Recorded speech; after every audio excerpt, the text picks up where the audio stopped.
Oke, kali ini saya akan menceritakan sebuah kasus hubungan terlarang antara laki-laki beristri dan perempuan gadis. Jadi singkat cerita, sebenarnya laki-laki dan perempuan ini saling kenal, satu kampung. Si perempuan ini kerjanya di Medan dan si laki-laki ini kerjanya supir travel. Jadi setiap hari kerjanya PP Medan ke kampungnya. Saya nggak sebut kampungnya ya, soalnya privasi. Oke, next. Jadi singkat cerita, si laki-laki ini ngajak nih si perempuan ini pulang kampung dengan iming-iming gratis ongkos lah. Dan katanya dibohongin orang tuanya sakit, orang si perempuan sakit. Kalau sakit kenapa pakai telepon ya? Oke, ternyata setelah si perempuan ini dijemput si laki-laki dari kosnya, ternyata nggak langsung dibawa pulang ke rumahnya, diajak ke suatu tempat. Nah, terjadilah di tempat tersebut hubungan antara perempuan dewasa dan laki-laki dewasa.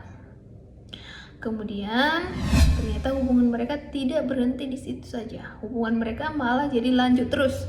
Nah, lanjut terus katanya karena si perempuan ini diancam kalau misalkan dia tidak mau melakukan hubungan badan lagi dengan si laki-laki, maka akan disebarluaskan di kampungnya, atau dia akan dipermalukan, atau akan diberitahukan ke orang tuanya. Ya, artinya dipermalukan lah. Kemudian nanti akan dilaporkan ke istrinya, katanya dia sebagai wanita penggoda. Masa jadi perempuan yang diancam ya, padahal kan dia yang bersalah, laki-lakinya yang tahu. Oke, jadi singkat cerita, ketahuanlah hubungan mereka ini oleh si istri si laki-laki dari SMS. Jadi di isi SMS-nya itu si perempuan minta uang ke si laki-laki. Jadi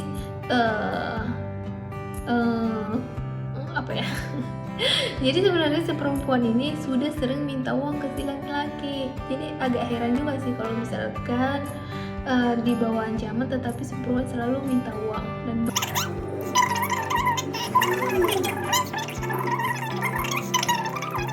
karena si istri tidak terima, dilabraklah si perempuan ke rumahnya dan dilaporkan dengan tuduhan perzinahan. Si perempuan orang tua si perempuan nggak terima, dan datang ke saya minta saran. Dia bertanya, boleh nggak kami sebagai orang tua keberatan, ataupun boleh nggak kami melaporkan balik dengan tuduhan pemerkosaan. Sebelum masuk pokok perkara, saya akan jelaskan terlebih dahulu unsur-unsur perzinahan. Oke, sebenarnya unsur utama dalam tindakan perzinahan itu adalah salah satu pihak ataupun kedua belah pihak yang melakukan hubungan perselingkuhan itu harus terikat dalam perkawinan. Unsur ini yang harus terpenuhi. Kalau unsur ini terpenuhi, maka boleh dilaporkan tindakan perzinahan. Pertanyaannya, siapa sih yang berhak melaporkan tindakan perzinahan? Yang melaporkan tindakan perzinahan itu adalah salah satu korban dari tindakan tersebut. Korban maksudnya? Oke, maksudnya contoh. Misalkan si suami selingkuh ataupun melakukan kumpul kebo dengan pihak lain, maka yang berhak untuk melaporkan tindakan perzinahan itu adalah si istri dari si suami yang selingkuh. Demikian sebaliknya, kalau misalkan yang selingkuh adalah istri, maka yang berhak untuk melaporkan perzinahan itu adalah suami dari si istri tersebut. Demikian sebaliknya.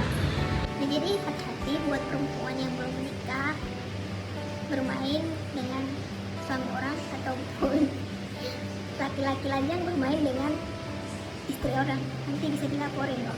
Kalian tidak punya hak untuk melaporkan. Selanjutnya adalah unsur pemerkosaan. Nah, salah satu unsur pemerkosaan itu harus dilakukan dengan kekerasan. Kemudian ada unsur pemaksaan. Kemudian ada unsur pengancaman atau di bawah ancaman, ataupun iming-iming atau lain sebagainya untuk tipu daya lah misalnya. Nah, jadi misalkan ketiga ini sudah terpenuhi, maka tindakan yang dilakukan baik laki-laki maupun perempuan bisa dikategorikan sebagai tindakan pemerkosaan. sepanjang ketiga unsur tersebut terpenuhi. Oke, masuk ke pokok perkara. Tindakan perzinahan. Nah, kemudian apakah di sana si perempuan yang menjadi temannya si laki-laki berhak melaporkan pemerkosaan? Jadi dari unsur yang saya jelaskan tadi harus ada unsur kekerasan, ancaman, kemudian paksaan.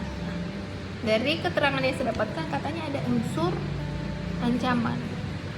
Kalau misalkan ada unsur ancaman, seharusnya tindakan tersebut tidak terjadi berulang kali. Berulang kali dalam artian dia kan sudah perempuan dewasa, artinya dia bisa ibaratnya menolak ataupun kabur atau menghilangkan jejak dari laki-laki tersebut. Kemudian ada nggak di sana unsur suka sama suka? Dari penglihatan saya sepertinya ada unsur suka sama dan suka, karena perbuatan tersebut dilakukan berulang-ulang. Kemudian si perempuan sering minta uang. Jadi kalau misalkan seorang laki-laki dan perempuan itu terlibat hubungan asmara dengan tindakan dengan kronologi kasus tersebut, sepertinya ada unsur suka sama suka. Oke, demikian penjelasan saya.